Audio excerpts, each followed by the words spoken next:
देखते जाइए 2025 में जीत की शुरुआत हो गई है। बहुमत एनडीए के पक्ष में था। उपराष्ट्रपति के चुनाव में तो जीत सुनिश्चित थी, लेकिन इतना ज़्यादा वोट मिलेगा इसकी अपेक्षा नहीं थी। तो उम्मीद से ज़्यादा वोट मिला है। जिन लोगों ने वोट दिया सब लोगों को हृदय से आभार।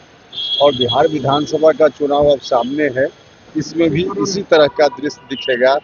जितना लोगों को अंदाज नहीं, उससे ज्यादा वोट से एनडीए यहाँ जीतेगा, सरकार बनाएगा। क्रॉस वोटिंग भी हुई है सर। देखिए, निश्चित रूप से जितना वोट एनडीए के पक्ष में है उससे ज्यादा वोट का आना ही इस बात का संकेत है कि क्रॉस वोटिंग है। तो है ही, इस तरह की स्थिति तो सामने दिख रही है। तेजस्वी यादव माई बहन योजना को लेकर फॉर्म भरा रहे हैं और कह रहे हैं कि कोई कार्रवाई करेगा तो कोर्ट तक लेकर जाएंगे अधिकारी। देखिए, अब अनर्गल बात कर रहे हैं, कुछ भी अब उन लोगों को सूझता ही नहीं है कि जिस तरह से एनडीए की सरकार लगातार कर रही है, समाज के सभी वर्गों के लिए कर रही है, एक से एक डिसीजन हो रहा है। महिलाओं के लिए भी इतनी अच्छी योजना सरकार लेकर आई है, अब उनको कुछ दिखता ही नहीं कि क्या करें। इसलिए आपत्तिजनक कुछ कदम उठा रहे हैं, लेकिन उसके हिसाब से जनता सारी चीजों को देख रही है।